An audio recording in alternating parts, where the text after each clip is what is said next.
It almost feels like spring. Almost. Not quite, but it does feel very spring-like. We have sunshine. We have 7 Celsius. It is a very nice day.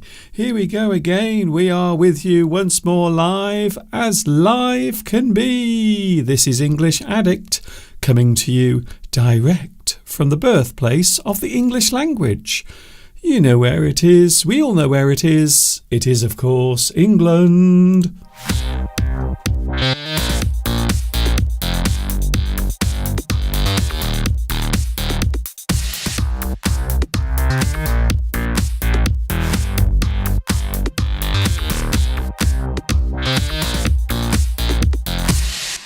We are back together. Back together again. It is me, it is you, it is everyone. Hi everybody, this is Mr. Duncan in England.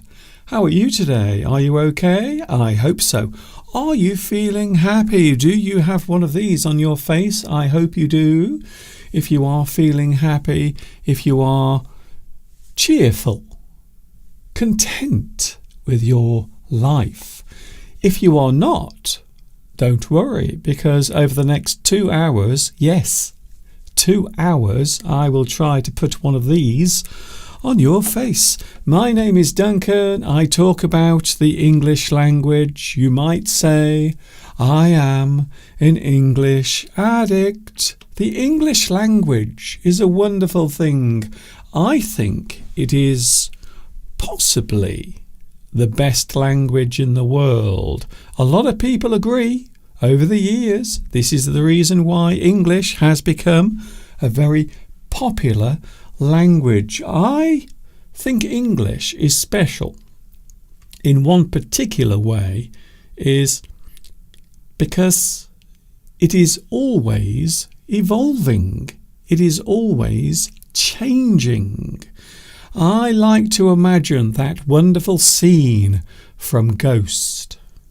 You know the movie I'm talking about. Patrick Swayze and Demi Moore, they are sitting at the potter's wheel. Oh, my love, my darling, I hunger for your touch. And they are both caressing the clay. They are shaping it. And I like to think that English is a little bit like that. It is always being shaped. It is always changing. You can mould English. As time goes on, you will find that the English language does change. It is always changing. One of the main reasons, of course, is over the past 1,000 years, English has evolved by, well, various means. Assimilation is one of the things, of course. Parts of other languages have been absorbed into the English language. So other languages have been taken. The nice parts, the juicy parts, the exciting parts, and they have all been absorbed into the English language. And that process is still going on to this very day. You will find, even myself, as a native English speaker, I have to make sure that I keep up to date with all the expressions, all of the new terms, and of course popular words as well. There are many words in the English language. There are around 1 million words in the English language. I should know. I have counted them all. That was one heck of a night. That's all I can say. Here we are then. We are back together once again, shaping the English language, talking about the way it is formed. right here, live on YouTube. It is lovely to have you here. Of course, later on we have the one and only. He is back with us today. I will give you your notification right now. Mr. Steve is with us. He is waiting outside the door right now, waiting patiently to come in and join us on the live chat. We have a big subject to talk about today. This is something we were going to talk about last week, but we didn't have enough time. Today, I have decided to devote a large part of today's live stream to this particular subject.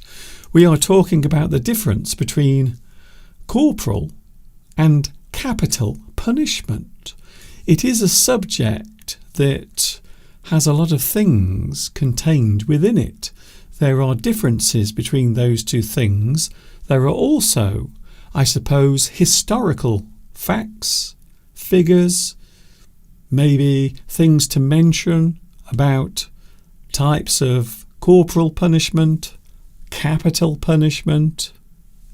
A big subject, and for some people maybe a sensitive subject, but we are talking about that later on when Mr. Steve, there he is, look, having a little dance, preparing himself for today's show. I hope you are doing well. I hope you are having a good time. Can I also mention something else that we announced last week? We have the Paris Rendezvous taking place. This year it is happening on the 1st of June 2025. We are all meeting up in Paris. If you want to join in, then please drop me a line. I will put my email address on the screen for those who want to get in touch. Very quickly, I will put it on the screen. Here it is. Can you see it? You can stay in touch. And there is my email address. So if you want to join me in Paris, not only myself, but also Mr. Steve will be there as well. We are joining together on the 1st of June to have the big Paris Rendezvous. It will be taking place on the 1st of June. So there is still plenty of time for you to arrange. If you would like to meet up, please let me know. Send me an email. Another thing I want to mention, and I think this is something I'm going to mention every week now because I don't think I mention it enough, but could you please subscribe to my YouTube channel? It is very important that you do that because it helps my channel. It also helps me to continue my work, and also if you could give me a lovely like as well underneath the live stream. So if you would like to subscribe, feel free to do so. Don't forget also to put the notifications on so you will be told whenever there is a new live stream or a new English lesson. There are, of course, many new English lessons on my YouTube channel. Hello to the live chat. Don't worry, I haven't forgotten you. We have a lot of things to talk about today. Big subjects. Big things to discuss. Hello to the live chat. Oh, very interesting. We have an interesting state of affairs taking place on the live chat. Flower. Hello, Flower Espoir. Guess what? You are first on today's live chat.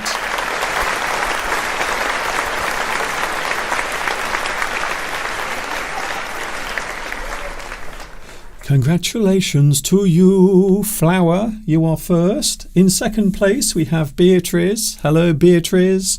Also, we have, oh, he is here. He is back once again. We are looking forward to seeing you once more in June. Of course, we are talking Luis Mendez. He's here today. Hello, Luis. Thank you for joining me today. This is Mr. Duncan live on YouTube for Sunday. It is a new month, by the way, just in case you haven't realised. We have February. I don't like this month.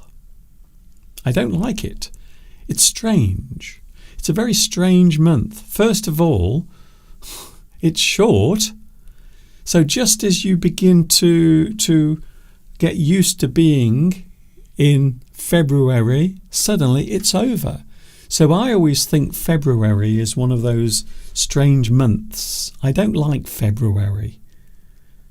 The weather is still strange. We still have winter. We are all now waiting for the arrival of March. So spring can once more arrive. Although looking outside the window today, I have to say it does look as if spring has already arrived. Look at that. It's ever so nice. Outside we have it's coming up to 8 Celsius. Can you believe it? So it is quite warm today. We are having a rather nice day here in the UK. Who else is here? Palmyra. Hello, Christina. Hello, Maria. Hello also to... Who else is here? Let's have a look. Edith Galley. Hello, Edith. I haven't seen you for a very long time. Where have you been? Haven't seen you on here for quite a while. Claudia is here today. Hello, Claudia. By the way, I went to the dentist a few days ago. It wasn't too bad. It wasn't very painful. There was a little bit of pain, but it was okay. It was not too bad at all. Who else is here? We also have Hidden Person. Hello, Hidden Person. Why are you hidden? What are you trying to hide? I wonder. Also we have, hello to Pedro Belmont. Hello, Pedro. Nice to see you back as well. Tao Di Tran is here. I love you so much, Mr. Duncan. Thank you very much. And a big hello to you. Also we have Alessandra. And that is almost it. Almost everyone on the live chat. Thank you very much. Hello, a boy. Hello, a boy. Nice to see you here. Where are you watching at the moment? I wonder. Edith says, I hate the winter months. I don't like winter. I don't mind the winter if I'm in the house, but I don't like having to go outside during the winter months. I would much rather be in the house looking through the window rather than having to go outside into the cold weather. I have to be honest with you, I do not like it at all. So we will be in Paris on the 1st of June. I will put it on the screen again. We have the Paris Rendezvous coming up on the 1st of June. If you would like to join us, then please let me know. Send me an email. Talking of Paris, to get us all in the mood, here are some lovely sights and sounds of Paris.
The Paris Rendezvous is taking place, and it will happen on the 1st of June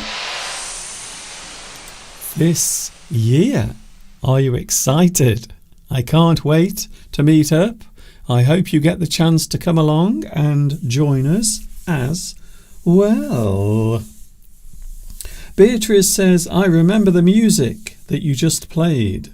Sometimes you would dance in the garden during the pandemic. That is true. You have a very good memory, Beatrice. Probably better than my memory, to be honest. So Mr. Steve is coming up later on. We have Steve with us in around about 7 minutes from now.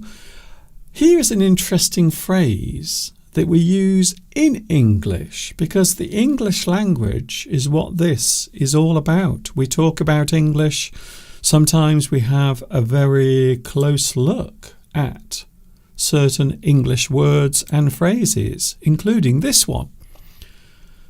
What is the hard sell as a phrase?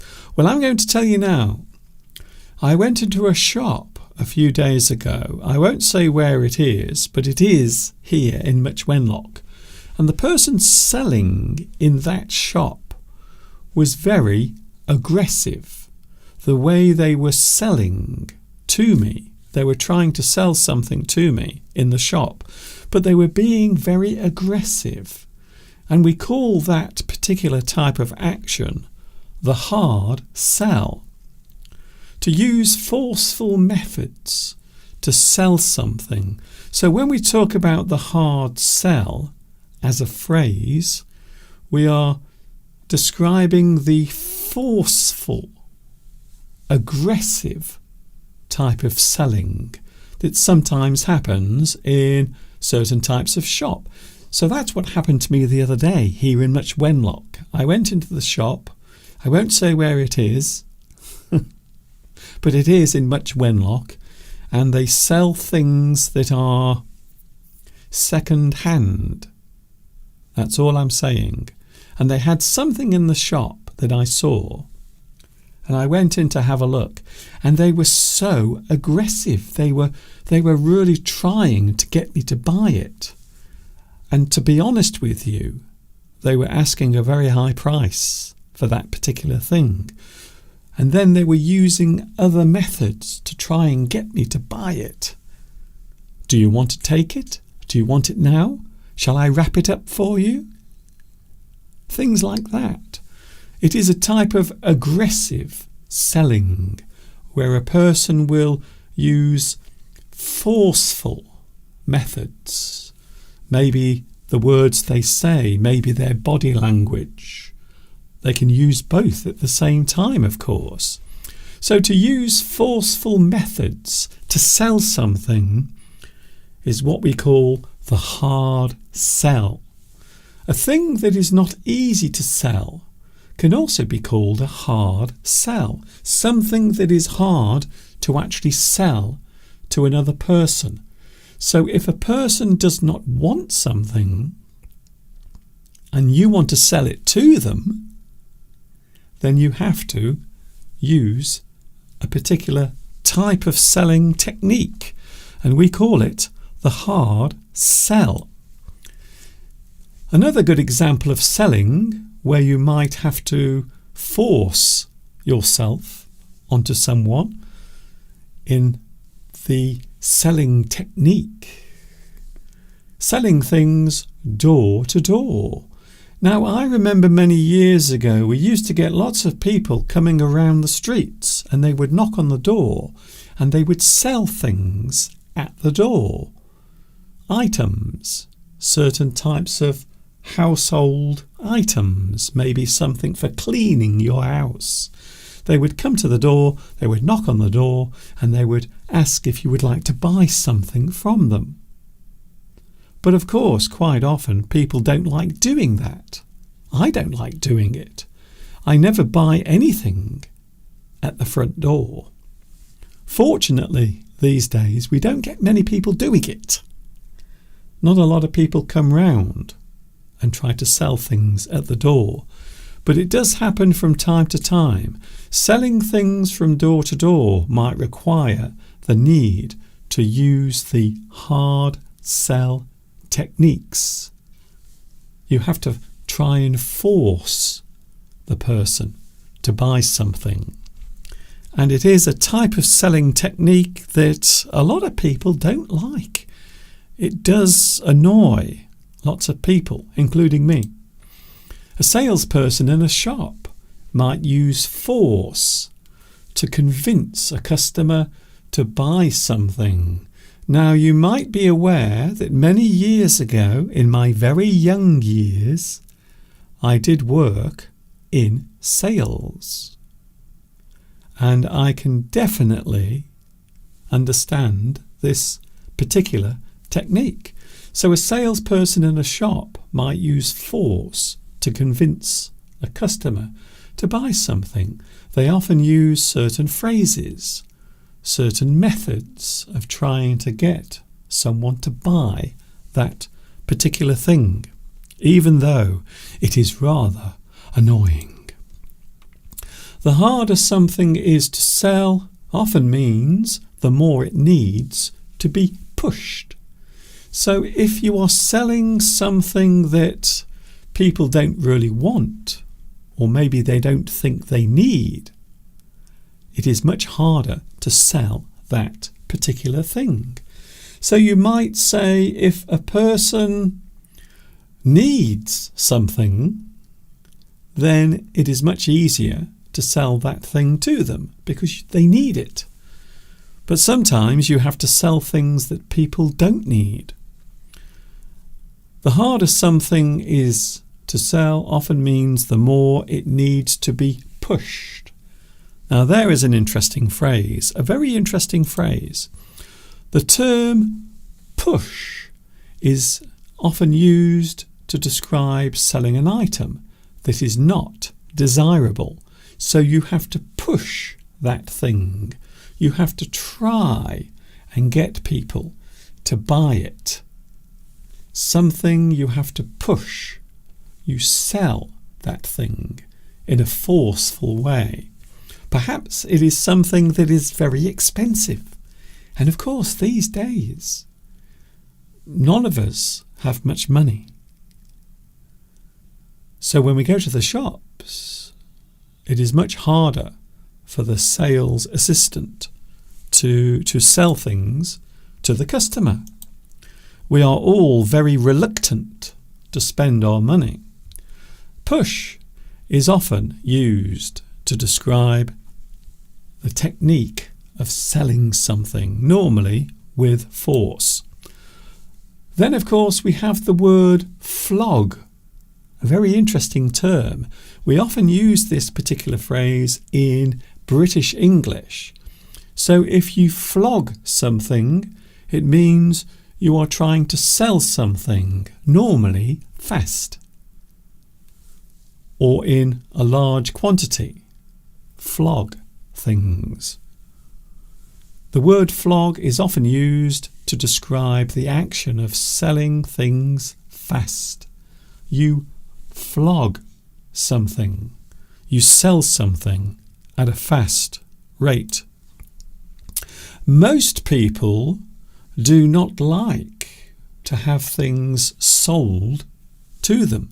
They object to the pushy sales assistant, a person who is pushy.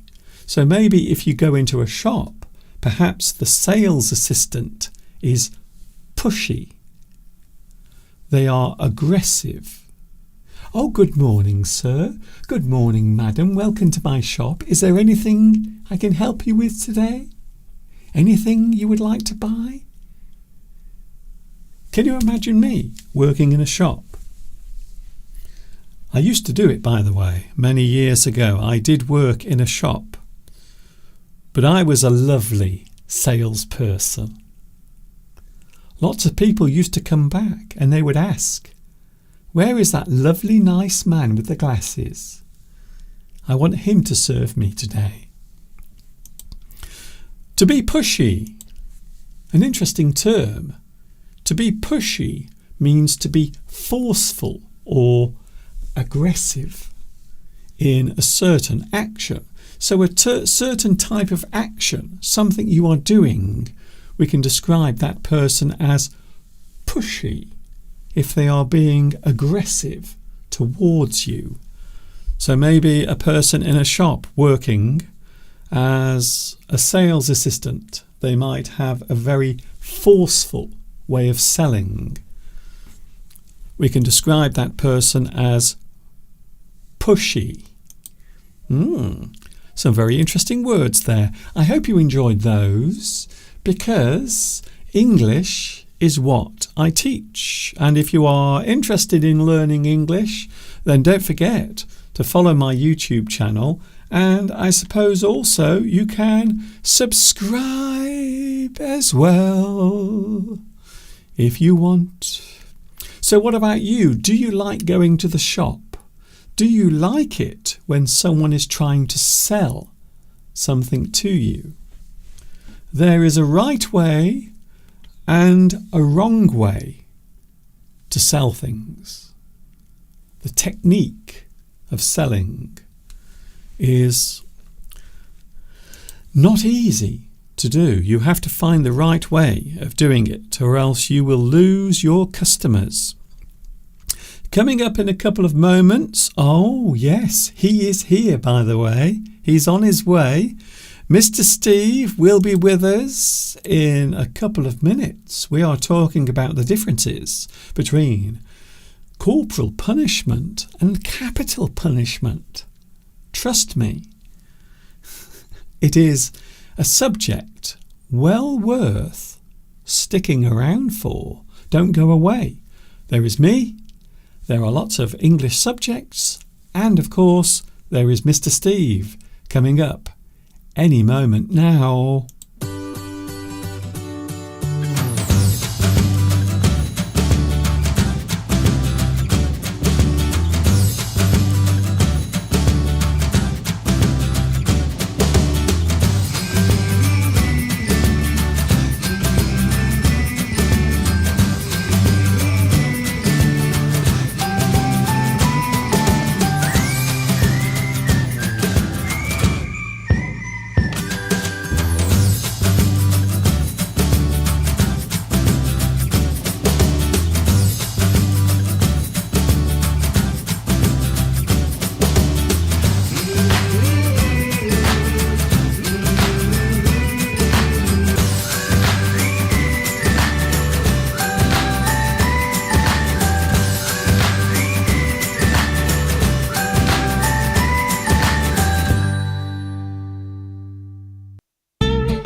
I'm a big boy now.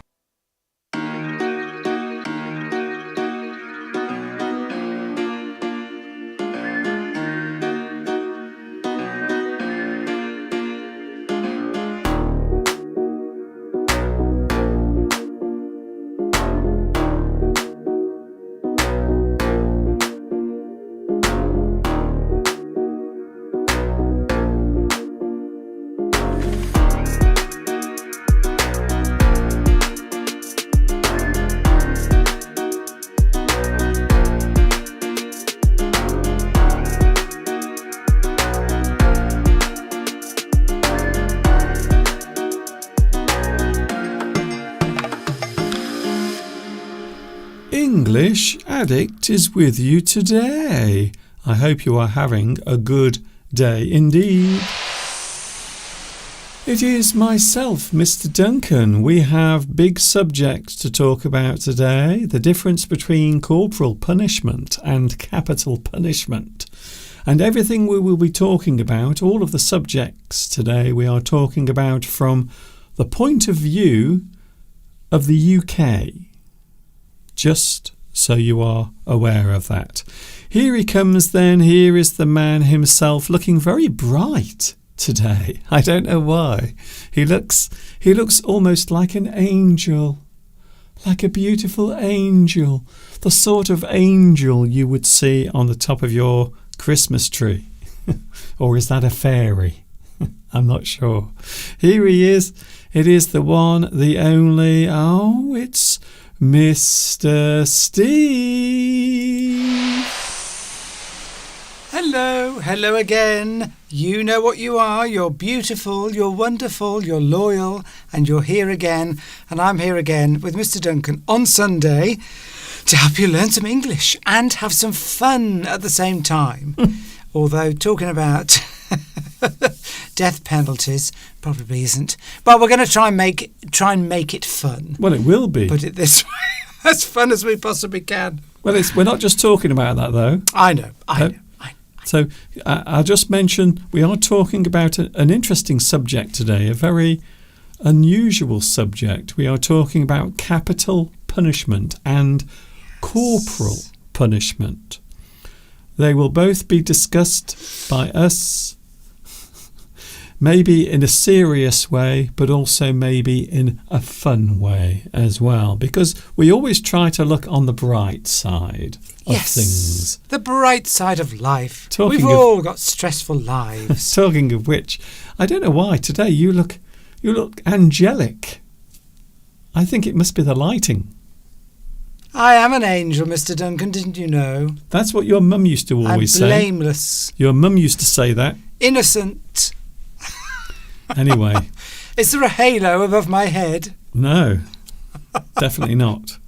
So, Mr. Steve, first of all, can I just mention one thing? At the moment, we have a crazy animal causing lots of chaos around the garden. So, if you hear any strange sounds today, something that might be like this, listen carefully. You'll hear it in a moment. Come on.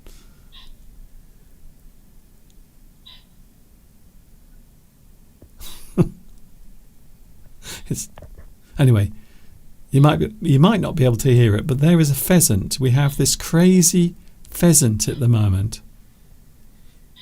It is absolutely insane. We have a mad pheasant in the garden. And just before my live stream started, it was outside in the garden, calling and squawking and making a right sound. So just in case you hear some very strange sounds, that will be the pheasant. It's very friendly. It is. I was almost feeding it by hand the other day. Normally, wild pheasants are very... What's the word? They're very, very, very frightened. And the slightest sound or movement, they will fly off in a panic, making a lot of noise. But this one is very, very tame. I don't know why. But it is. Maybe it's fearless, Mr. Duncan. Fearless. Yes. Somebody who, despite the fact there could be danger, does not show it and just it shows no fear. It's fearless. And it is this interesting. particular one, I think, comes into that category. It is interesting because that type of bird normally isn't fearless. Very skittish. Yes, they are easily scared away. Skittish. Easily scared. Yes. And the slightest thing upsets them. And a bit like me, really. I'm a bit skittish. You are a bit many things ending in ish. So you've been talking about, is it a big animal? It's probably difficult to get the perspective on that shot. It's about the size of a chicken, really. It's a large chicken. It's slightly larger than a chicken, and also you find it in certain parts of the UK. They are actually bred. So all of the pheasants we have around here are artificially bred. So there are lots of them.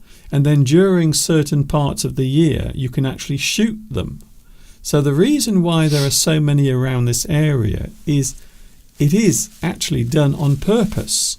So there are many, many pheasants around here. And quite often they are bred, they are allowed to breed, so the farmers and other people can go around and find something tasty for their lunch. And that's the reason why. Saturino says, a very yummy bird. Yummy. Something that is delicious. Tastes good. Yes. Although we went to a restaurant many years ago and decided to try pheasant. It was on the menu. And we discovered that how the bird had been killed because we found little shotgun pellets are in the bird. In fact, I crunched down on one of my tooth, nearly broke a tooth, so it was full of shotgun pellets. So you've got to be careful when you're eating pheasant because you might get lead poisoning.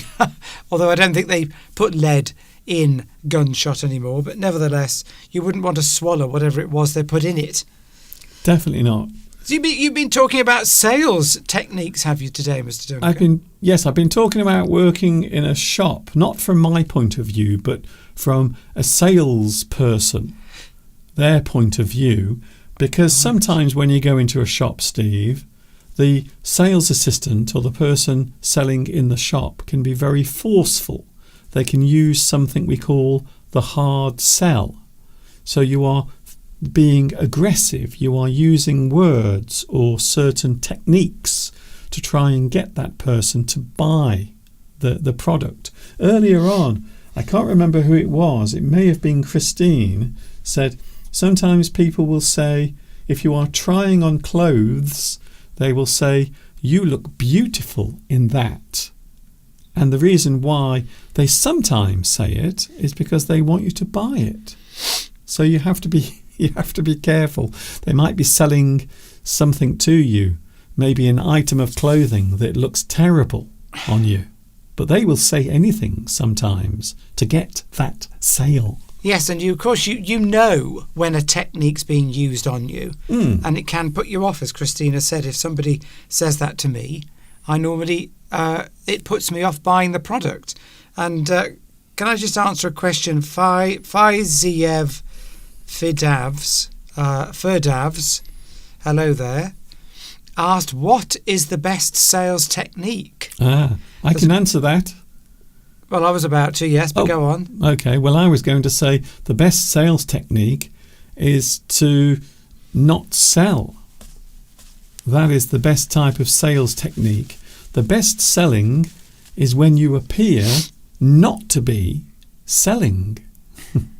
So I know it sounds odd, but it is true. That is one of the first things I certainly learned that when I started out many years ago as a young man selling. Well, I've been in sales most of my life for the last 30 years.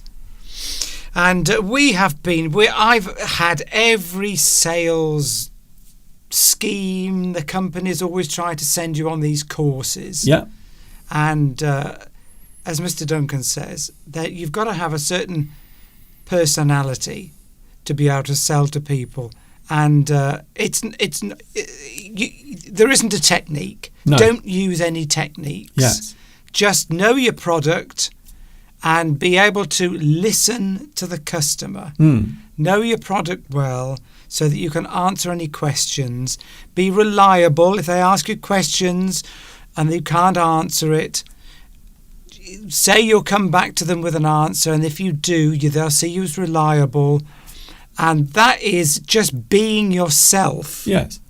And being the sort of person that listens and listens to what the customer wants, asks questions, and is pleasant. People buy off people. That is a well-worn phrase, but it's true. Yes. People buy off people. If you are a reliable person that knows his products or her products, then people will buy off you. You don't need to have any special techniques because they don't work. People can see through them straight away. Yes. I think the technique of selling is rather like anything. It has to occur naturally, in a natural way. As Steve just said, people can always recognise a person who is selling something because you know that. And when you become conscious of that thing, then it is much harder for that brief relationship to take place where the person is selling to you and you are the customer. That suddenly becomes very hard to carry out. So from my point of view, the best type of selling is not to sell, or certainly don't appear as if you are selling. You've got to know though when a customer's interested. Yes. And you've got to pick up on the clues and be willing to close the sale. Yes. It's no good being too nice all the time.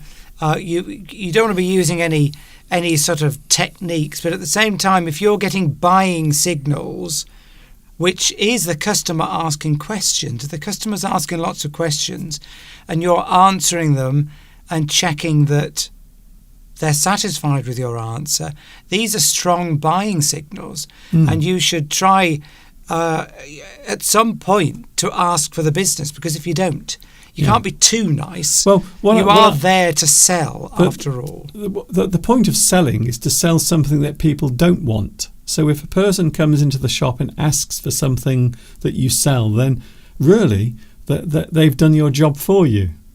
But the hardest one, of course, is to sell something that people don't want. Well, I would say don't work for a company that sells products that you don't like. You've got to believe in the product yourself as well. Yes. You've got to believe in the product. So it's no good working for a company that sells products that you don't particularly like or believe in.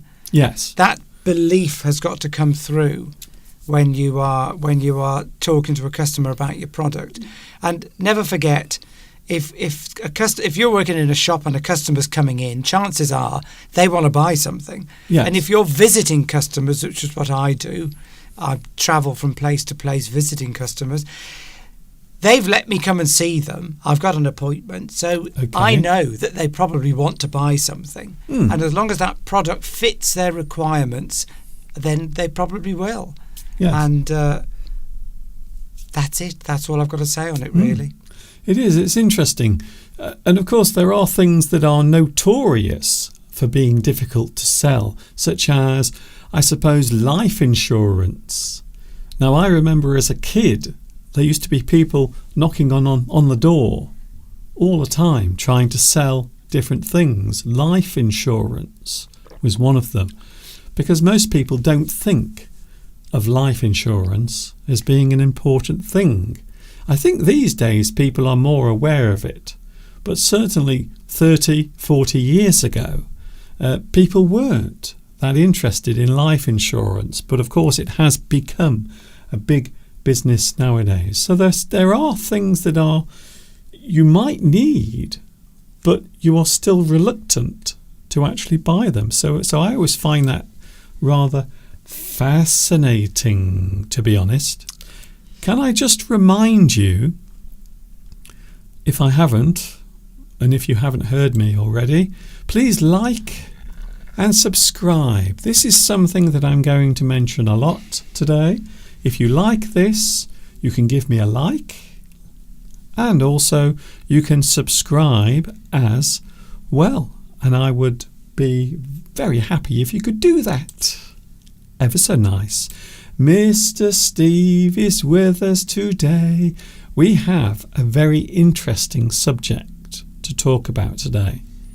It's a big one, a very big subject, and it might be one that some people don't want to hear about, but I still think it's interesting, because everything in the world is interesting, even what I would describe, Mr. Steve, as the unsavoury things. Now there is an interesting word. Unsavoury. Something that is unsavoury. Unpleasant.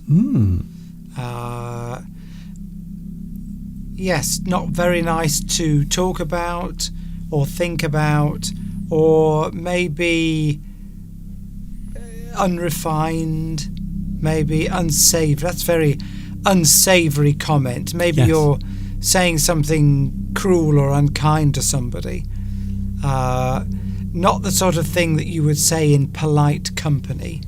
Let's put it that way. Unsavory.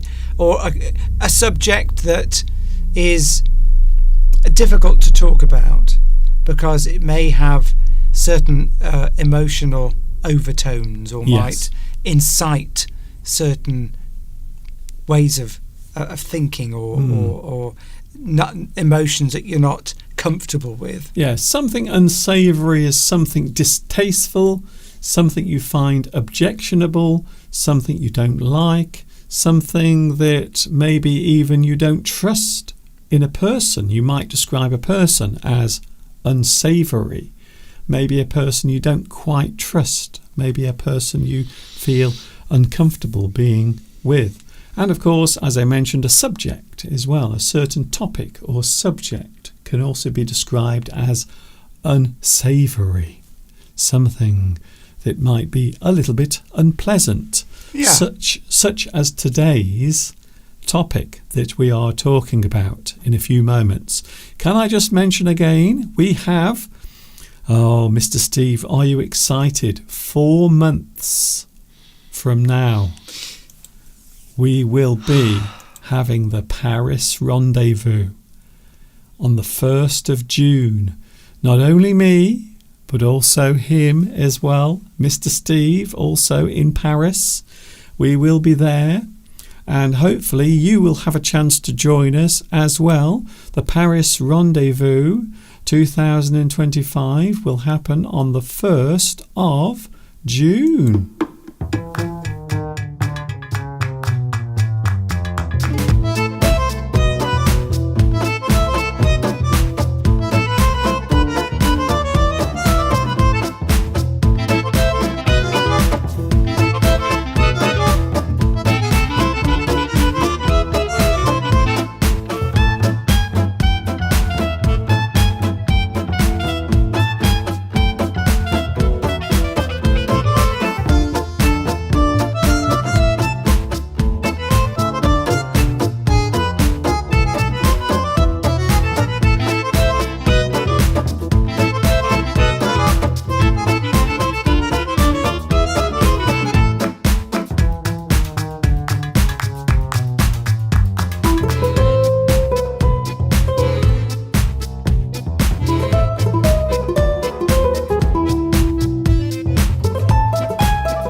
Paris Rendezvous is taking place. It is happening on the 1st of June, and I really hope you will be there if you want to be there.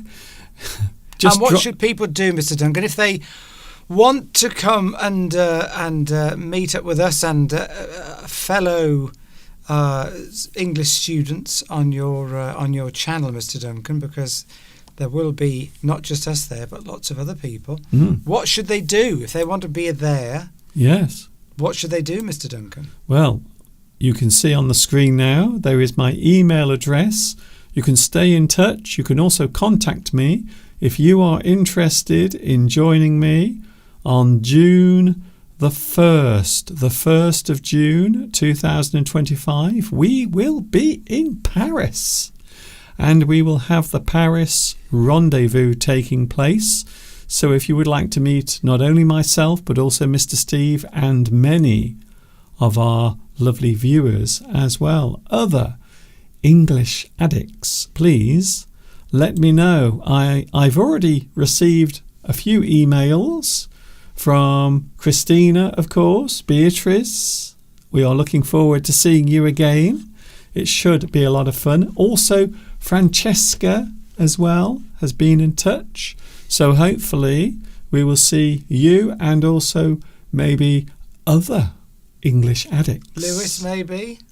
Well, Lewis will definitely be there. I think it's safe to say we will have Lewis there joining us as well. And I am looking forward to trying some more of that lovely French food, Mr. Steve. Oh, yes. I saw that coffee and it immediately made me think, I want to sit in a cafe and have a nice cup of coffee, because we just don't seem to be able to get coffee like that in the UK. Probably in London maybe, but certainly not around here. It's not the same when you go to one of these sort of Costas or Nero's, those type Starbucks, those sort of places. The coffee is rubbish. Yeah, one of the big chains. Compared to proper coffee in a cafe Yes. in France, or in, of course, in Italy, whereas we went last year. So let us know if you want to go. Send an email to Mr. Duncan, and eventually we will, when we've got all the names of the people we know are going, we'll put a WhatsApp group together. Yes, not yet though. Not yet, no. That's what I said. When we get all the names. I know. I know, Steve. I heard you. Can I just say, it won't be just yet, though, for those worried, because one or two people have asked, Mr. Duncan, you haven't added me yet. Well, that's because we haven't made it yet. So it will be much later, the WhatsApp group, not yet. So all I'm looking for at the moment are people who are interested. And then that is the first stage. But don't worry, because we do have 4 months before it happens. So we are giving you plenty of opportunity, aren't we, Steve? We are. And yes, Christina, I do remember the Café de Flore. Hopefully we will be going back there again. And it's just going to be, it's going to be great. Let's hope the weather's nice. Yes. In fact, we're staying not very far away. Not very far away. And of course, we will be there a few days either side of the 1st of June. Okay. So as Mr. Duncan said before, there'll be other opportunities to meet us, not just on the Sunday. I believe as well that it is a public holiday on the 2nd of June in some countries, certainly in Italy. So that might make it a bit easier for people to take some extra time off. Won't have to go straight back to work. Good. On the Monday. Good. That is very good news. So maybe this year we will get a lot of English addicts coming to join us. We will mention that again next week, so don't worry. We won't forget about that. We will make sure that you are all aware of the Paris rendezvous. Can I say hello to JC Geordie? We haven't seen you here on the live chat for a very long time. So welcome back, JC Geordie. Haven't seen you here for quite a long time. So welcome back.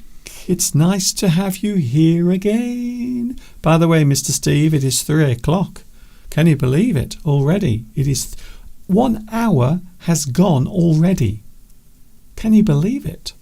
Half an hour for me. You know what they say? Time flies. It goes very fast when you are having fun, or whatever this is.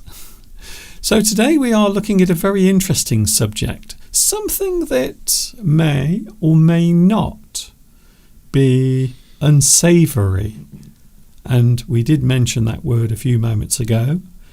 We are going to take a very quick break, and then we are back with today's subject. We are looking at corporal and capital punishment from the point of view of the UK. All of that coming up. Don't go away.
English Addict is with you today. Hello.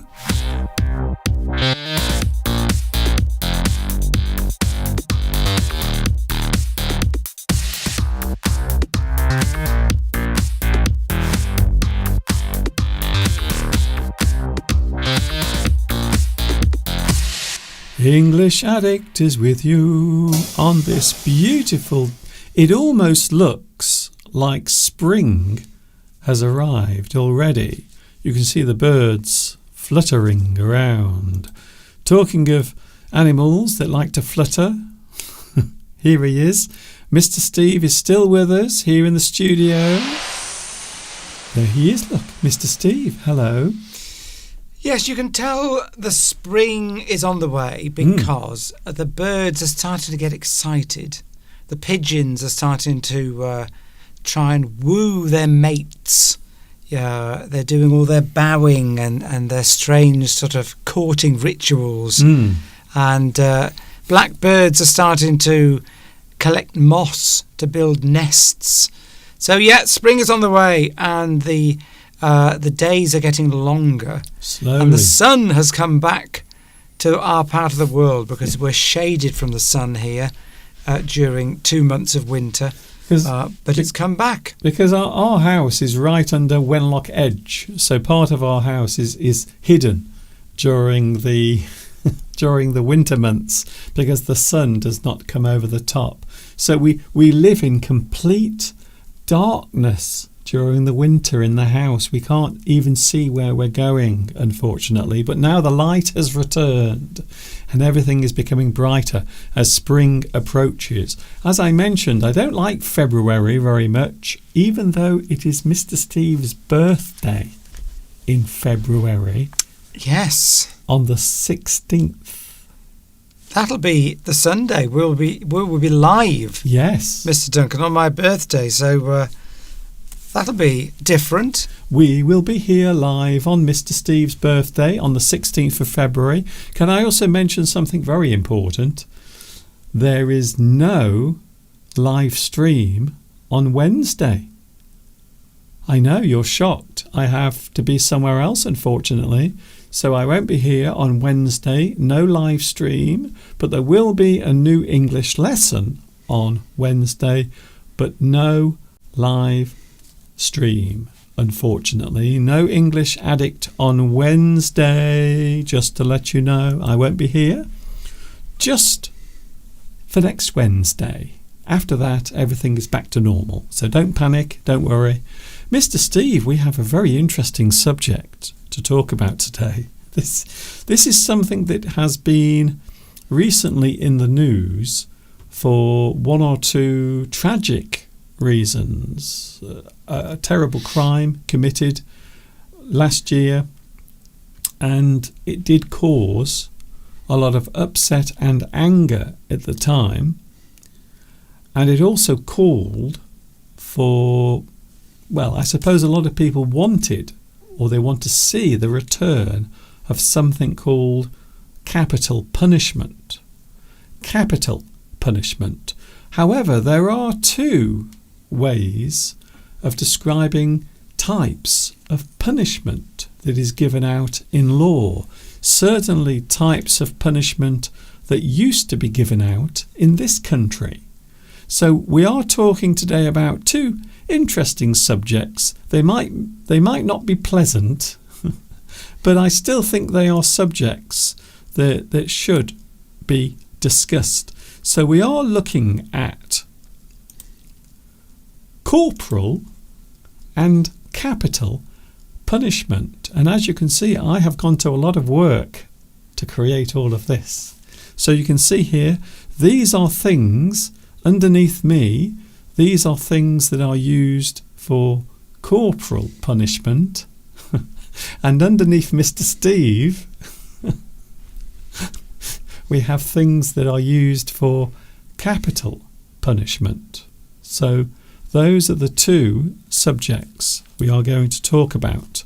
Not pleasant subjects, but I still think they are important. Don't you, Steve? Yeah, they're definitely subjects we can talk about. They're interesting. We'll try not to be too morbid about it. If somebody says you're morbid, or you talk in a morbid way, it means you're always talking about maybe death or illness, bad things that are happening. Oh, don't be so morbid. Anything depressing. Somebody might say to you, if you're talking in a depressing way about maybe, about death and about unpleasant things. Oh, don't be so morbid. Yes, normally things that make a person feel uncomfortable, connected to their own experiences, or maybe something they might experience at some point in their life. So here we go, Steve. We have two words, corporal and capital punishment. So first of all, we are going to look at corporal punishment. We will also see if either of us has ever experienced corporal punishment. Were we ever naughty at school? Now, first of all, what about you out there? Do you think that Mr. Steve and myself at some point may have been punished harshly at school? So, please let us know on the live chat. First of all, corporal punishment, Mr. Steve. It is a type of physical punishment given as a penalty for a wrongdoing. So we see it as corporal punishment. I suppose another way would be to describe it as stern punishment. Yes, I think that also comes corporal, I think from corpus, the body. So it's a type of punishment that you get on your body, isn't it? Corporal is derived from corpus, I think, which is the body. So it's a type of physical punishment that you get. Typically, if you've been bad at school, you might get the cane. There's an example. Well, we are going to look at all of those. Exactly. Just giving a little example. Lewis, by the way, has already admitted to having received corporal punishment. Really? For being stubborn when he was young at school. Of course, I mean, that's the common popular one that we all talk about, although I think in most countries it's probably now illegal. I don't think you can actually cane or strike children at school anymore. Certainly, I don't think you can in the UK. Well, but we'll go into that, Mr. Duncan. Yes, I'll stand to be corrected on that one. Okay, Steve, it is a complex subject because corporal punishment is still given out in many countries around the world, even in law. So there are many countries that will still give you some sort of physical punishment, harsh, physical, direct punishment. So that is the normal way of looking at corporal punishment, a type of punishment that inflicts pain. Now, some people might enjoy that. In fact, I've heard that some people will pay very good money to receive that. A type of punishment that inflicts pain, but with no permanent harm caused. Well, not physical anyway. Perhaps psychological damage, but certainly not physical damage. So I suppose that is the big one. That is the big difference when we talk about certain types of punishment. So something physical, you are being struck or hit or beaten, but with no permanent physical effect. Corporal punishment was widely used in schools, prisons, and in the military as well. So you could be beaten if you went against some instructions or commands. You could be beaten, punished, tied up, anything like that. So when we talk about corporal punishment, Steve, in schools, we are talking about the UK, first of all, the UK point of view. So when we were young, Steve, many, many, many years ago, were you ever punished with a beating? Oh, look, Mr. Duncan, I really don't think that you would imagine that somebody as sweet and innocent as me would ever be have to be punished at all. So I will take that as a yes. I did once, Mr. Uh-huh. Duncan. I can't even remember what it was for. I think I got the cane on my hand. I think the cane on my hand, which was a fairly mild form of... I don't know what I was doing at the time. I can't even remember. Yeah. I'm certainly not scarred mentally from it. I think I got a few whips across maybe the back of my hand. I can't remember where they used to do it. But certainly being bent over and whipped with this cane. People used to still get that when I was at school, if you were really naughty. And when we were at school, when I was at school, we still had corporal punishment in the schools. We still had the cane. Did you?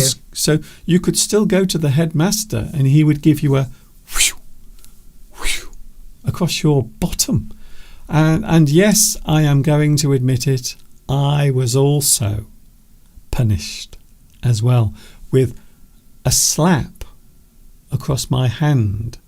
And the story is a sad story. It is a tragic story of one young boy who was accused of doing something that he did not do.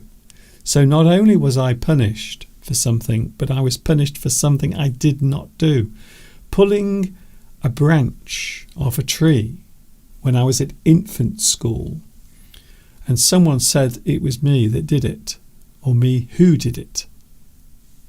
It wasn't me, but I was part of the group who were involved in pulling the branch off the tree.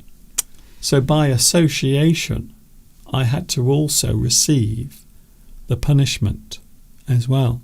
I think it was about maybe 3 or 4 slaps across my hand from the headmistress. Oh, just a hand slap, not with a cane or anything. No, nothing like that. Oh, right. I was only about 5 or 6 at the time. Oh, right. So I don't think you beat children, little children with canes, but certainly.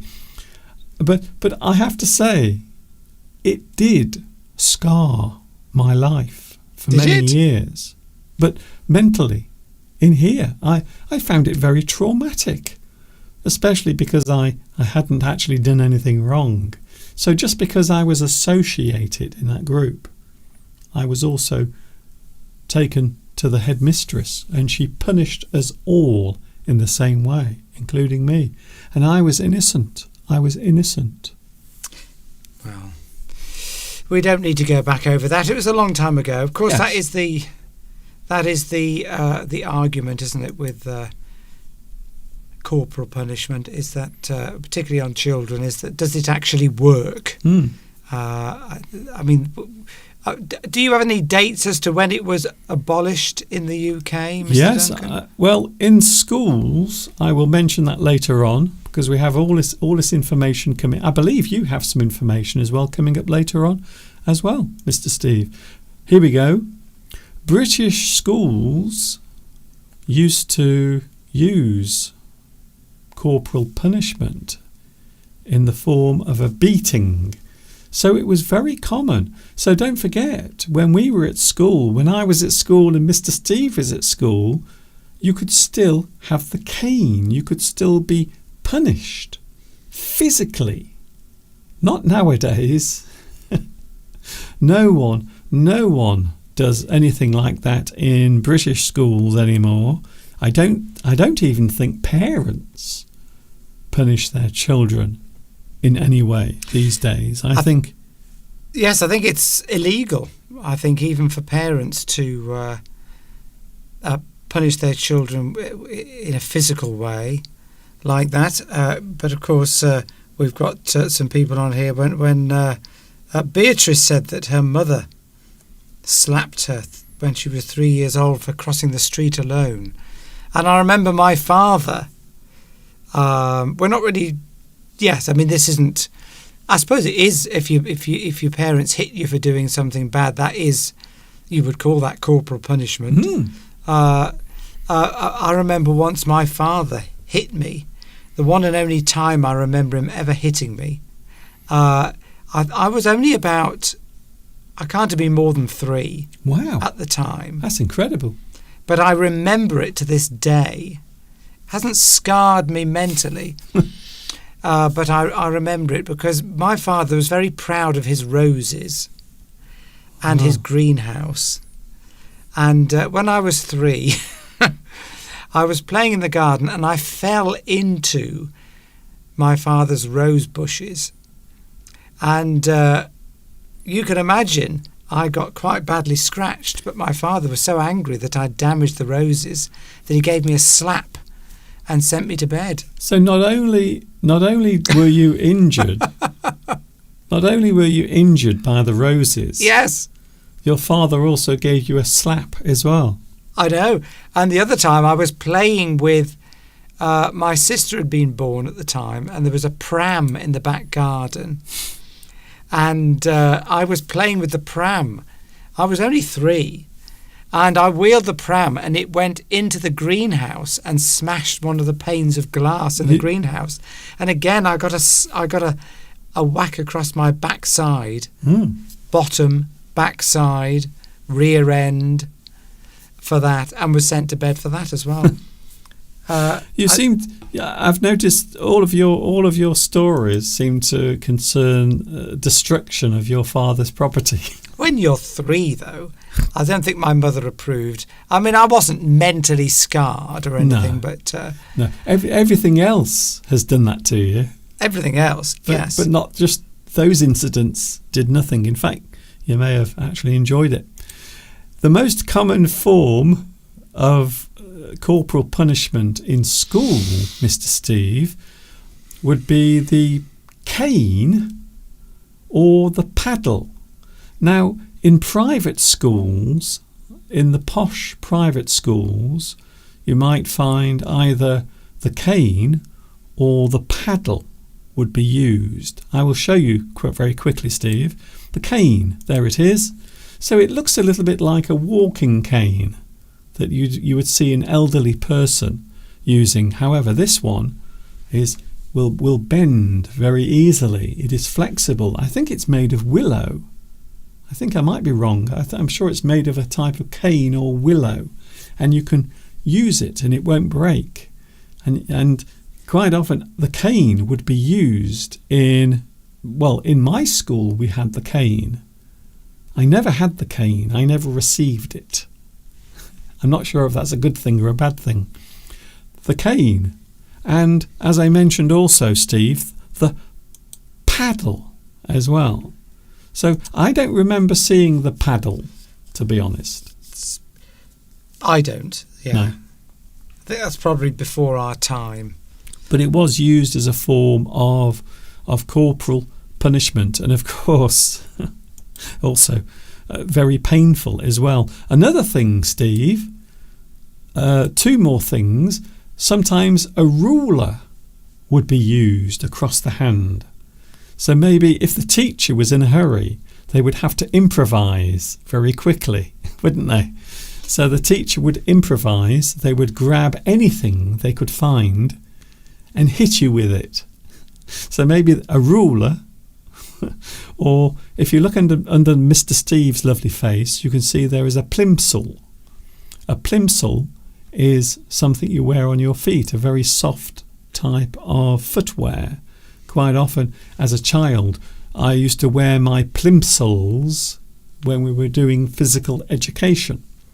So that would also be something that the teacher could have, and they would beat you with it, and maybe sometimes they would have a ruler in one hand, Steve, and a plimsoll in the other, and they would just alternate. I don't remember that.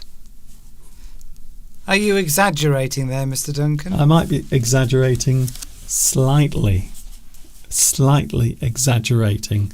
So teachers were very good at finding things to hit their students with, and it did happen. Teachers would often hit the students one way or another. It was a common thing.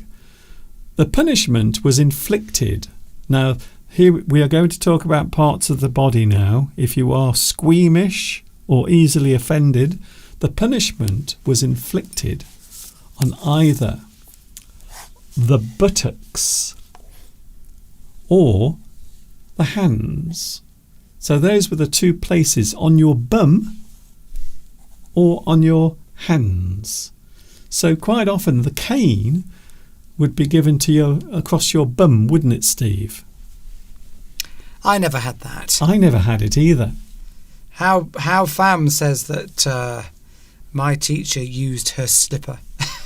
Yes. We're bringing back all these deep, dark, horrible memories for people that were punished at school. So we're hoping not to cause you too much trauma by having to revisit these past memories. Maybe this could be a type of cleansing of all of those deep, disturbing things that are in your mind from your childhood when the teacher used to give you a good thrashing for being naughty in the classroom, something like that. So the punishment was inflicted on the hands. I've only ever had corporal punishment on my hands, just like Mr. Steve, but never on my bottom.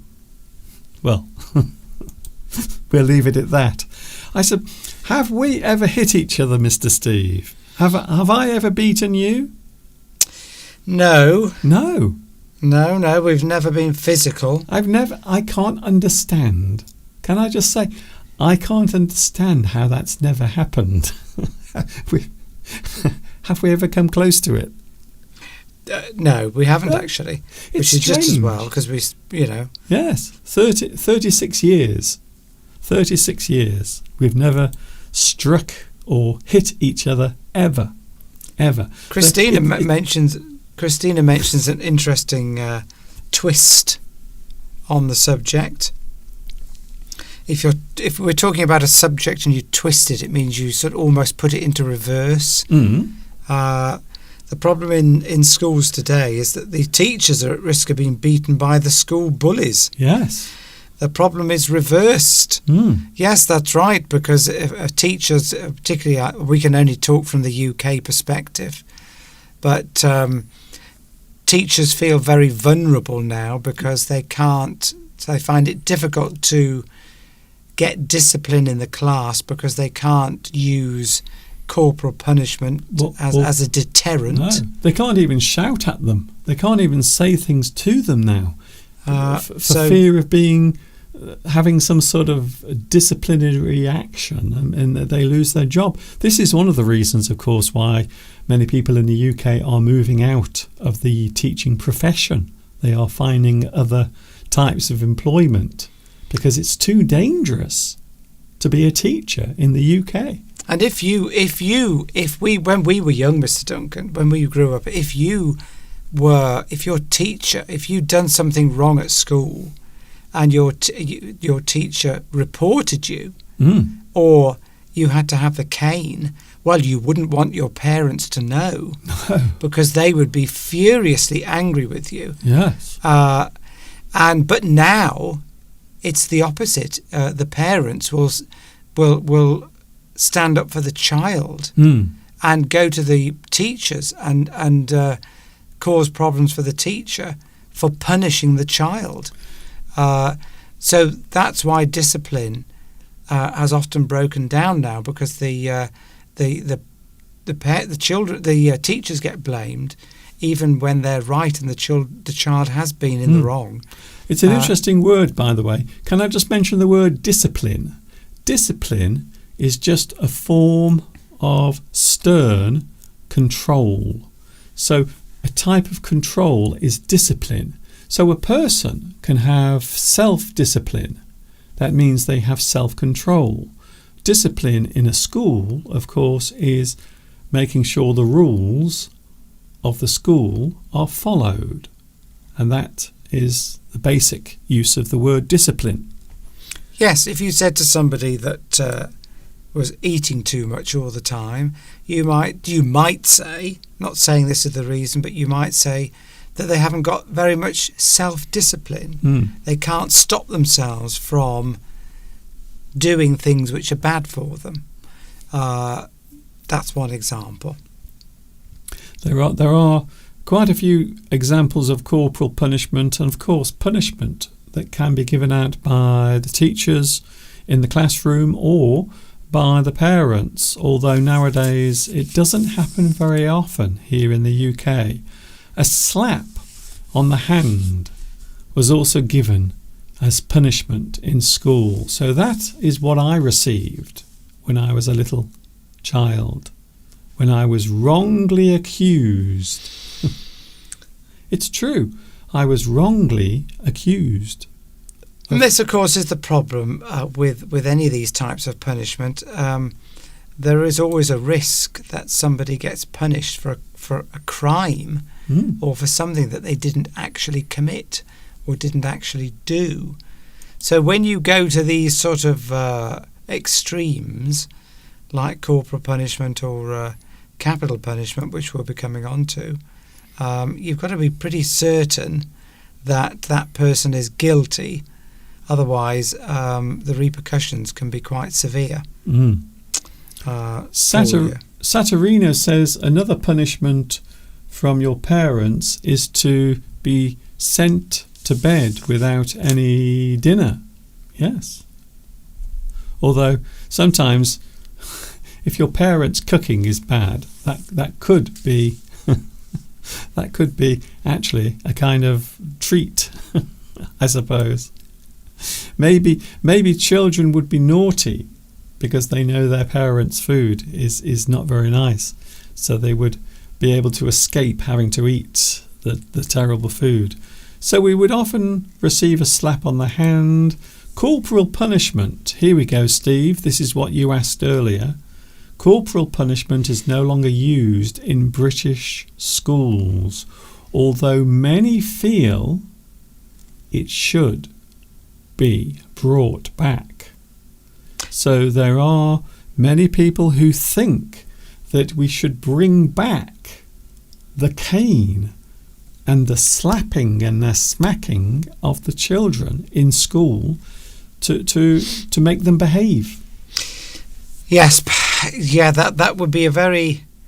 I mean, there's always the risk now that the children would retaliate because the respect for teachers that used to be there for anybody in authority, policemen, teachers, it used to be, particularly teaching, used to be one of those professions that was revered.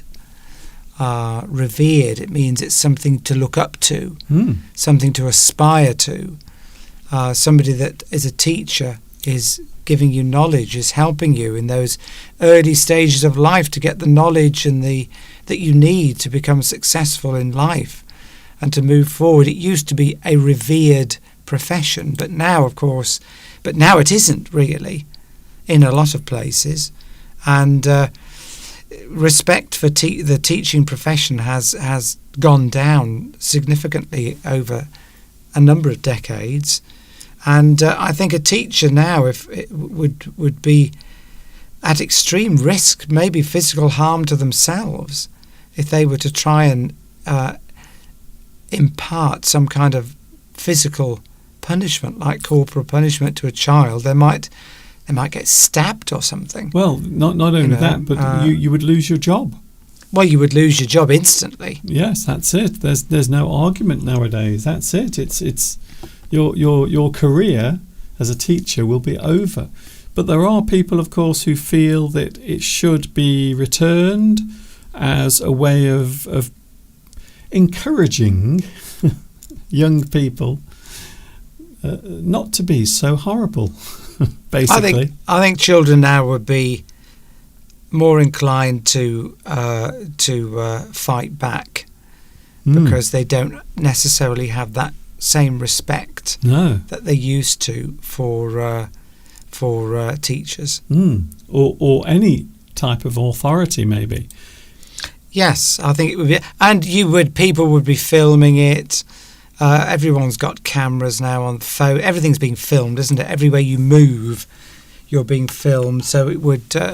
I can't see it ever coming back. I'm not saying it should do. I'm not making a judgment one way or the other as to whether it's a useful tool. I'm not in keeping discipline in a school, but I don't think it ever would come back. No.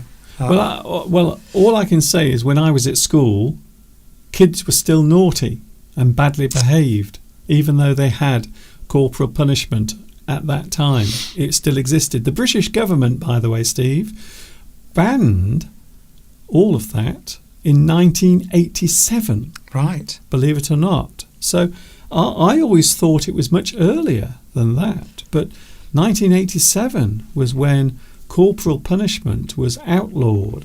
You could no longer do it in the school. You could not beat the children or discipline the children using physical force. So that was all stopped in 1987 here in the UK. I don't know about other countries with corporal punishment, but I do know in certain countries corporal punishment is still used as punishment for crimes in law. So there are quite a few countries that still use corporal punishment. I don't know whether they still do in the armed forces. No, it's gone. Gone completely, because that used to be notoriously well documented, the amount of corporal punishment that used to go on in the army. Of course, the whole idea behind it is to impart discipline on the troops. If you weren't marching correctly or you did something wrong, you would get some kind of corporal punishment. But obviously, yes, it's not happening now. Certainly not in the UK. I don't know whether it does in other countries. No, I think in other countries, certainly the police and the law, from that point of view, not necessarily schools, but I know that in some countries corporal punishment is still inflicted and used as punishment in many different countries. We are talking about the big one in a moment. Oh my goodness, the big one. You know what the big one is, don't you, Steve?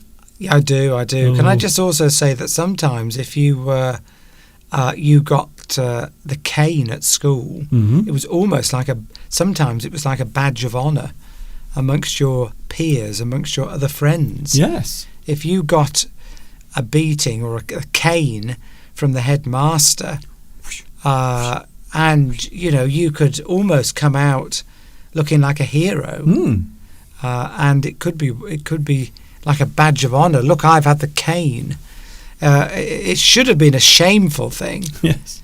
But in some circumstances, some pupils would see it as something to boast about, a badge of honour. Yes. I've had the cane, and the rest of their friends would look up to them.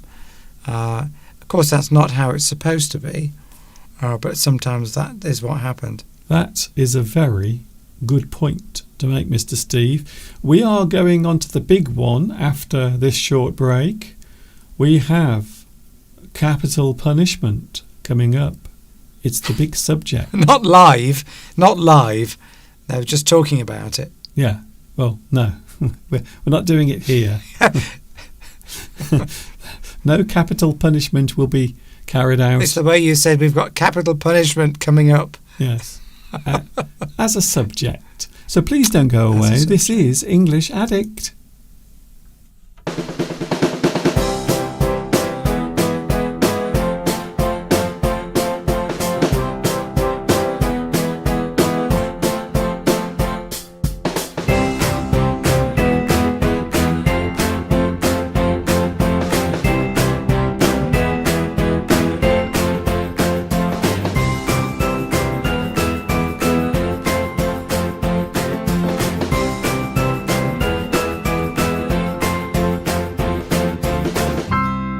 Another half an hour to go. This is English Addict, live from England.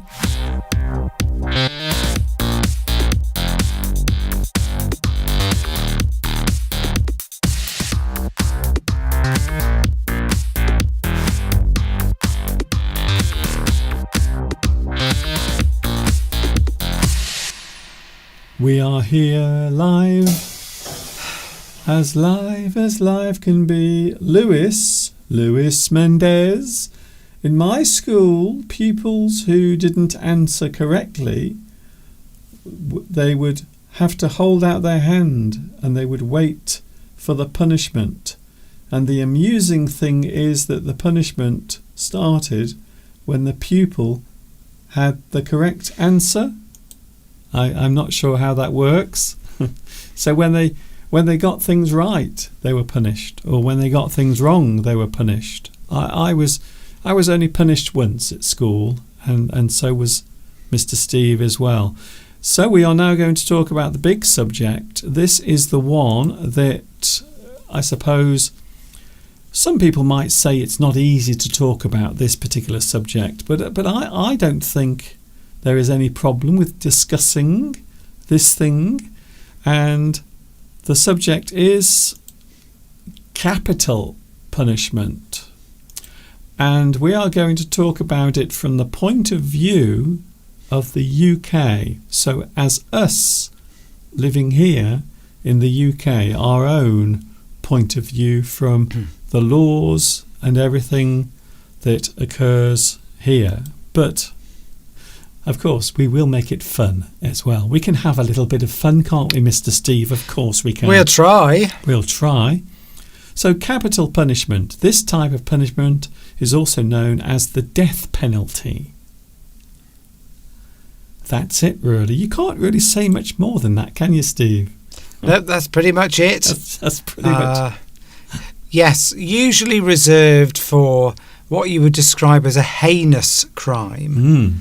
A heinous crime. That is a crime so awful, so repugnant that sometimes in certain countries, then certainly in the UK, it was reserved for what we call a heinous crime. Yeah, something really serious. Really so awful that we won't describe any of that. You can imagine. Anything that causes outrage. Yes. Or disgust. Yes. So, moving on, it was widely carried out as lethal punishment. So I suppose that is another way of describing it. You can say that capital punishment was lethal punishment. Lethal, of course, means fatal, something that would end a person's life. It was widely carried out as a type of lethal punishment for those committing serious crimes. We can think of the crimes. I suppose the one that most people think of is murder. Taking another person's life is not very nice. Please stop doing it. And you will find, or you did find in this country, that you would face capital punishment for that particular crime. Certain crimes, such as murder or treason. Now there is an interesting one. Treason. Yes, treason. Do people still commit treason? Well, I've got a bit of statistics on that. Yes, treason, of course, is when you do something against the country that you were born in, so that you might give secrets away about your country to an enemy. Treason. It means you're doing something to disadvantage your country and so that your enemies have an advantage. So typically people, it was always talked about a lot after the Second World War, during the Cold War times. We had some sort of infamous people accused of spying for the Russians. Oh yes, spying. That was always, that old. Lots of films have been made against Western spies who spy against their countries. So treason, yes, you do something that is very bad against your country. So as you can see on the screen, treason is the crime of going against or deceiving your own country. And in the past, can you believe it? In the past, in this country, Steve, treason was punishable by death. You would be executed for it. So isn't that incredible? So if you go against your country, and nowadays, of course, it is still seen as a serious offence, but instead of something horrible happening to you, you will just probably go to prison for a long, long time. The most common forms of capital punishment use some sort of implement. The French are very famous in history for their particular method of capital punishment. Yes, we will look at that in a moment. So the most common forms use some sort of implement. The word implement means tool, just a thing you are using to carry out a certain task. So an implement can be, I don't know, a pen is an implement, a writing implement. So in this sense, we are saying that something was used to inflict capital punishment on another person. In the past, I'm still not sure if this is a good idea. In the past, a rope was used to hang someone with. They would tie a rope around their neck. In this country, everything is done from the UK perspective. This was our preferred method. Yes. This was actually the preferred method later. Yes. So this was actually seen as humane or kind. It was also quite a spectacle as well for the crowds. So normally a noose was put around the convicted person's neck, and then they were hung or hanged. See, a lot of people get that wrong. We don't say hung, we say they were hanged, which always sounds weird, doesn't it, Steve? Yes, hopefully we won't be using that phrase, but, I mean, it's not a phrase that you use in every day, because we don't do it anymore, but yes. No, well. A person was hanged. Yes. Yes, yes, so yes, you don't use the word hung specifically for capital punishment here, but... or anywhere. Here we go, Steve. The thing put round somebody's neck was a noose. The noose, it is a type of knot that you tie back on itself, and it produces a loop that then, if you put pressure on it, it will tighten on its own.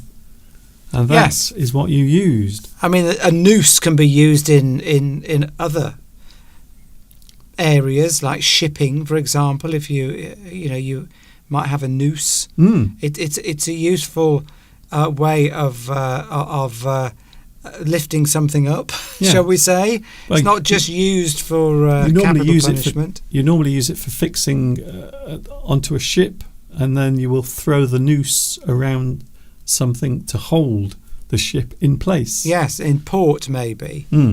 A noose, it's something that can be big, and then you can be tightened to enable a strong anchor or fixing point, which is obviously quite advantageous when you want to inflict capital punishment on somebody. Okay. We're really selling this very well, by the way. If we were noose salespeople, we would be very good at it. By the way, there was a phrase in English: something can be a noose around your neck, as a phrase, as an idiom, something that is in danger of damaging you in a personal way, or something that is maybe holding you back, maybe something that could be used against you in a bad way, can be described as a noose around your neck. You would use another way. Yes, exactly. Yes, another way of using a noose would be to keep hold of cattle. They used to use that in the Wild West. Throw a noose around the neck of an animal, and then tighten it, and then they can't get away. A horse, maybe, if you've got a horse that's running around, and of course you've got to be very good, haven't you, at getting that noose around the neck of the animal. I always thought that was called a lasso. Yes, but I think it was the same. I think it's still a noose Oh, I see. at the end. Yes, it's a lasso, but it's got that same principle. As soon as you pull the rope, it tightens, reduces the circumference of the noose, and enables you to stops the animal fleeing away. Then, of course, somebody, Christina, mentions, of course, that in the Wild West, they used to hang people with a rope. Any Western that you ever watch, if you ever watch a Western, someone's always being strung up on a tree and a noose is put around their neck. Yes. It's quite common to see that. It was obviously quite popular in America in the Wild West times. I suppose it's quite quick and efficient. Yes, it's not very messy either. The gallows, Mr. Steve. That's it, exactly. Oh, You're okay, right there, Mr. Duncan. Steve? It's not messy. That's it. So if you want to get rid of somebody, Okay, Steve. Yeah. Steve, we've got to not step over the line. You were very close there to stepping over the line. The gallows, Mr. Steve. The gallows is a frame or a type of framework that a rope would be attached to. And you would often find gallows outside prisons. And in Stafford was where I was raised as a child. But many years ago, when they used to actually hang people, they used to have the gallows outside the prison gates. And people would come. Crowds of people would come and they would gather around to watch the hanging. Almost as if it was a day trip with the family. You would all go there and there would be people there selling refreshments and things to eat. It was almost like going to a carnival. But we're talking, 18th, 19th century. Yes, it was. It was during the. And Beatrice mentions that the punishment was often like a theatrical show. Yes. But it just seemed weird nowadays to think about that. Yes, of course, it was done deliberately by authorities to act as a deterrent. Yes, very Look good. what will happen to you. If you don't obey the law. Yes. It was a deliberate attempt to control people and to make sure you didn't break the laws of the time. Yes. But it's amazing when you think about it. In this country, in the UK, this was actually entertainment for the crowds. So before the internet and before we had Britain's Got Talent and the X Factor, this is what people used to do. They used to go and watch public hangings instead. In fact, we've all seen those sort of programs. It might be a bit more entertaining, to be honest. Public hangings would often take place in front of large crowds, as I just mentioned. It was something that people would want to watch, and as Steve correctly said, it served as a deterrent. To deter is to push something away. You are trying to prevent that thing from happening. So you are right, Steve. Yes, it was used as a type of deterrent. The action of hanging is hang. And as I said earlier, the past tense is hanged. So we don't say hung, we say a person was hanged. Grammatical, you see. You have to be. Although we won't be saying, it's not very often you're going to hear somebody say that. No, not days. anymore. Well, okay. And here we go, Steve. Moving on to more colourful things. The chopping off of a person's head was also used as capital punishment in the past. In this country, medieval times, during the times of the Tudors, for example, execution with an axe, chop the head off, was very popular in this country. We were very good at it. Our royal families were constantly chopping the heads off people who they didn't like for any reason that they could find. So when we talk these days about being civilized in this country, there was a long period of time where we were not very civilized at all. Famously, Mr. Steve, I'm sure you know this as well, famously, Henry VIII had the heads of 2 of his wives chopped off because he couldn't divorce them. All I can say is thank goodness we have divorce nowadays because that would be very unfortunate, wouldn't it? If the only way you could have a divorce is by chopping your wife's head off. So fortunately these days we don't have to do that. But Henry VIII, he was very fussy, wasn't he, Steve?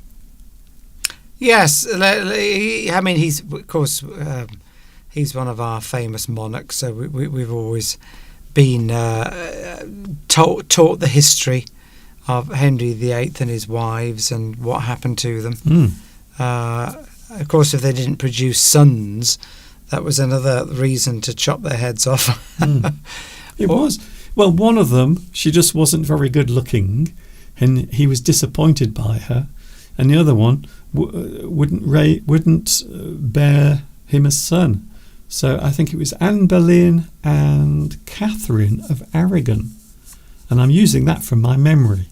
So I hope I'm right. He had 7, didn't he? Seven wives. Ganaki says that I can see that today's live stream, we've got black humour. Yes. Yes, black humour means something you get humour from uncomfortable subjects. We normally use dark humour. Dark humour or black humour. So we're talking about an uncomfortable subject here, and we're trying to derive some comedy from it. Well, so dark or black humour. Yes. So Henry VIII was a very fussy person. he just wasn't satisfied. he really made sure that everyone knew. So famously, he had the heads of two of his wives chopped off because at that point you couldn't divorce, could you, Steve? And I don't know why he did it, but you couldn't then, no. Yes, and that's the reason why we have the Church of England in this country.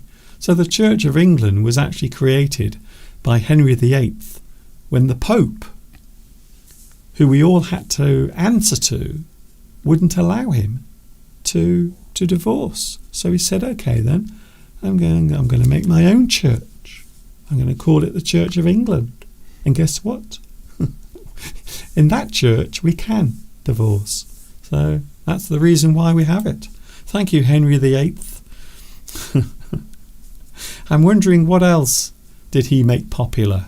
I think he made eating a very large piece of turkey on the bone. He made that also very popular. Henry VIII.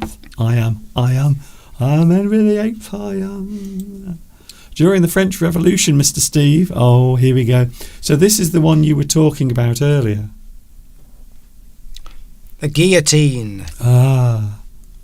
If I've pronounced that correctly, yes. Again, public spectacle, and during the French Revolution in particular.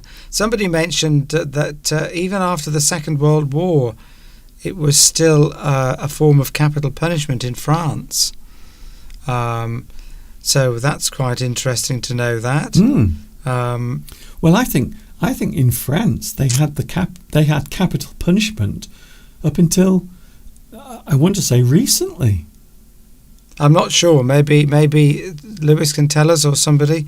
So something that exists in law does not necessarily mean that it is carried out. But I am almost certain that capital punishment in France was outlawed only in recent times. I'm sure Lewis will tell me. But of course, most people think of the French Revolution when all the aristocracy were literally losing their heads. And they used a very interesting device called the guillotine. Madame Guillotine, as they called her. Yes, And we don't need to explain how it works. It's fairly obvious. it's yes. And as a way of execution, it's a bit messy. Whereas the good old hanging is not messy. No.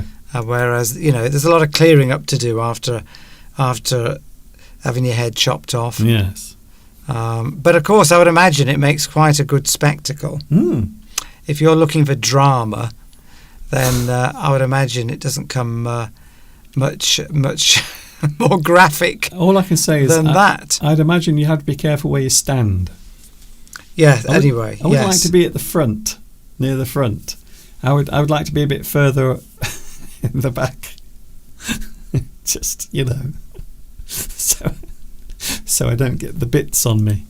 The British government, Mr. Steve, did you know that the British government abolished capital punishment in 1965 just for the crime of murder? So all the other things were still in place. Can you believe it? Yes, treason. Yeah. And also piracy. Piracy.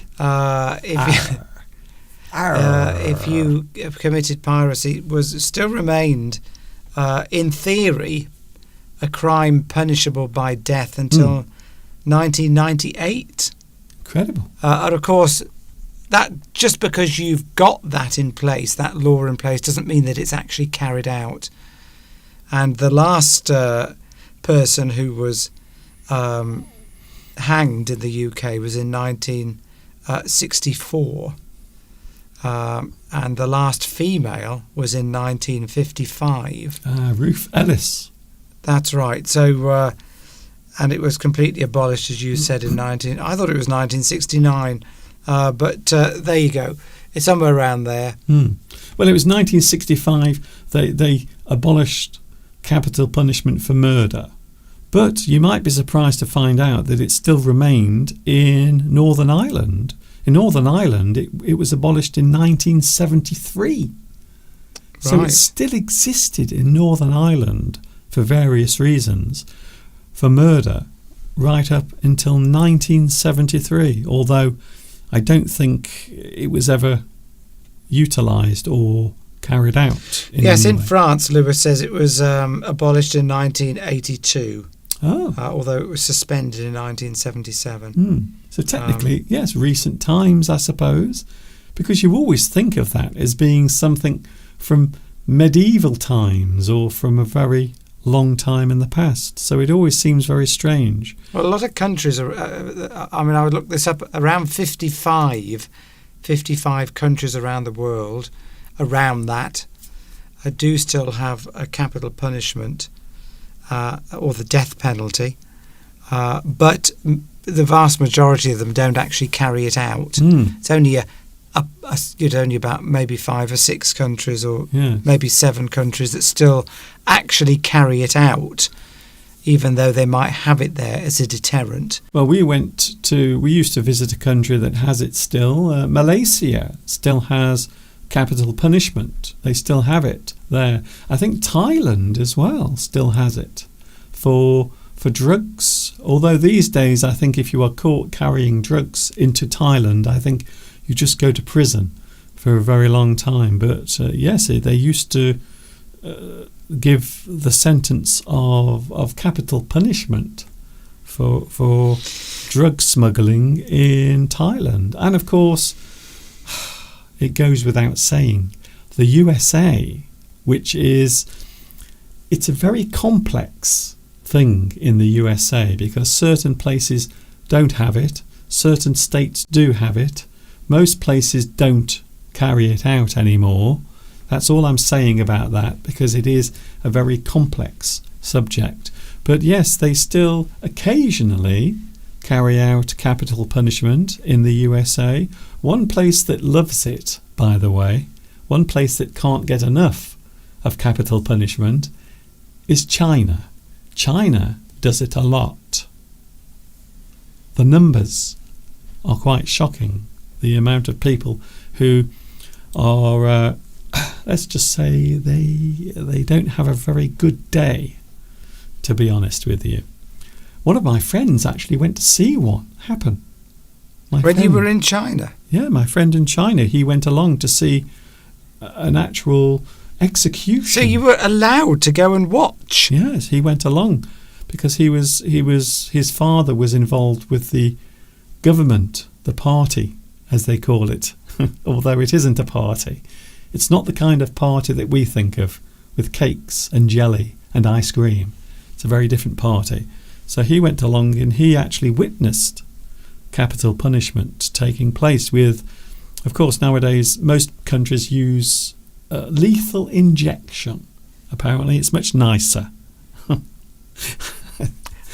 Not Electrocution used to be a popular one, didn't it, in America? I don't think they do that anymore. No, they don't have the electric chair. Old Sparky, they used to call it. Wow. For various reasons. So that is it. That is the ins and outs of that. So total abolition of the death penalty, as Steve said a few moments ago, was actually, can you believe, 1998 was when capital punishment in the UK was completely removed and abolished, even though it hadn't been used Since for a very, very, 1964. very long time. But apparently this was part of the Human Rights Act that was implemented in 1998, which also covered capital punishment as well. Of course, the big problem with capital punishment, not the big problem, but as a few people have mentioned on the live stream, is that you've got to be pretty certain that that person was guilty. Yes, yeah, because it's the ultimate punishment, isn't it? The ultimate penalty. You can't go back. So, I mean, yeah. So we're not arguing for or against it or going into the reasons why we should or shouldn't. We're not going to go into that. Well, we haven't got time. It's gone 4 o'clock. But yes, it's not. That's always the problem, isn't it? Yes. But it tends to be reserved for heinous crimes, as we've said before. But we don't. But here in the UK, we don't do it anymore. No, it doesn't exist. It doesn't happen. In America, certainly you would. In the USA, certain states do it. Heinous crimes, but crimes most, that are so awful. but most, Steve, have outlawed it in the USA. Actually, most states have actually outlawed it. They don't actually even enforce it. I think New York doesn't anymore, if I remember correctly. So it is quite a complex thing. However, you can only do it once. So if you make a mistake, I think we got the wrong person. Oh, where is he? Well, it's a bit awkward. It's a bit awkward. Well, that tragic case in 1955 of Ruth Ellis, a woman that was hanged for shooting her husband, but at the time, nobody thought that the judge would sentence her to death, because it was well known or well reported at the time in the trial that her husband used to beat her up and treated her appallingly. Yes. So she got revenge on him by shooting him.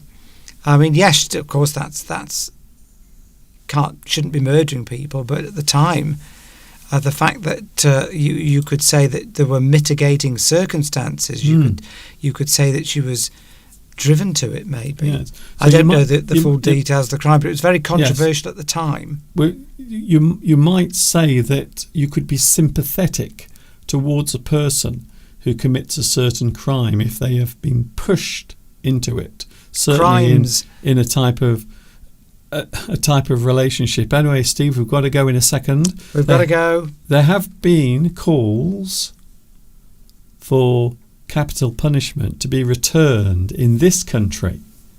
So every few years, have you noticed, Steve? It always happens, doesn't it? Every few years, we go around in a cycle.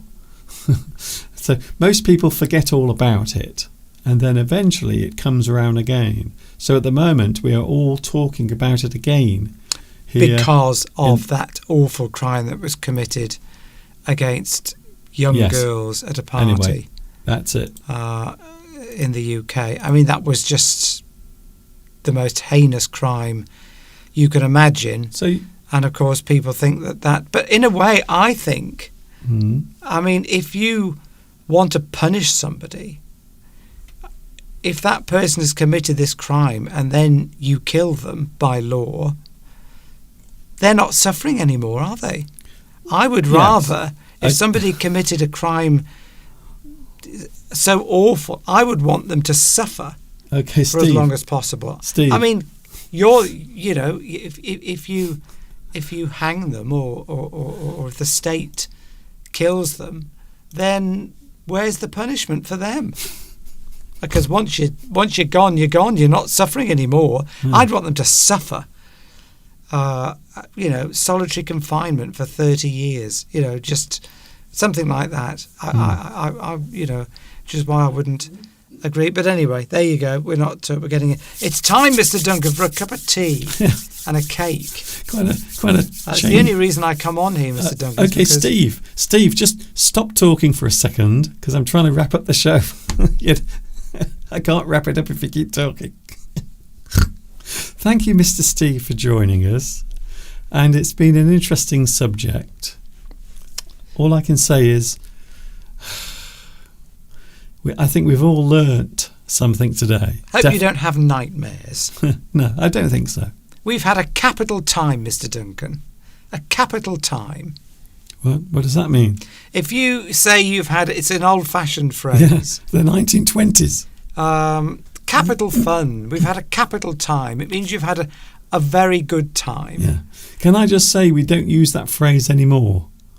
You might do. I think that people stopped using it in maybe the 1930s. Oh, capital. It means great, fantastic. Okay, Steve. And yes, we've had a capital time today. Okay, good. Thank you, Steve. All right. Lovely to see you, lovely people. See, Steve will be... Steve. Yes? You'll be complaining later on that the live stream went on too long and you're creating the problem.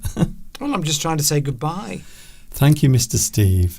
Will you be back with us next week? Next Sunday, let me think. Yes, by the way, Jimmy from Hong Kong asked a question earlier about if you're going for a takeaway and you want the takeaway put into a bag, how should you say? Just say, can you put it in a bag, please? Yes. Well, if you have it to take away, they will normally put it in a bag anyway. I know, but if they don't, So just say, can you put it in a bag? Yes. That's it. Simple. Anyway, lovely to be here. See you all again next week. And have a good week. And please like if you haven't already, and because it really helps Mr. Duncan's channel. It does. Bye. There is Mr. Steve.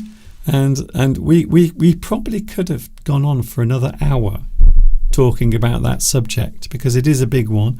I hope you've enjoyed today's live stream. Something different, something unusual.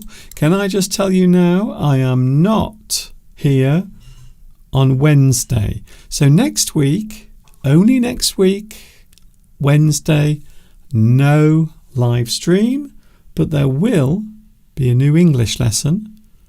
I will post it just for you. And then, of course, we will be back together again next Sunday. Thank you very much for your company. I hope you've enjoyed today's subject. I hope it wasn't too disturbing.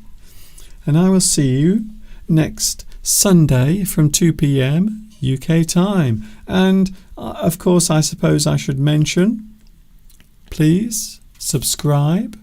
Notifications, please activate them so you will know when my new lessons are on. And of course, give me a lovely like as well. That would be ever so nice. Thank you very much for your company. See you later. This is Mr. Duncan in the birthplace of English saying thank you very much for watching. See you soon. And of course, until the next time we meet here, you know what's coming next. Yes, you do. Take care of yourselves. Keep that smile upon your face as you walk amongst the human race.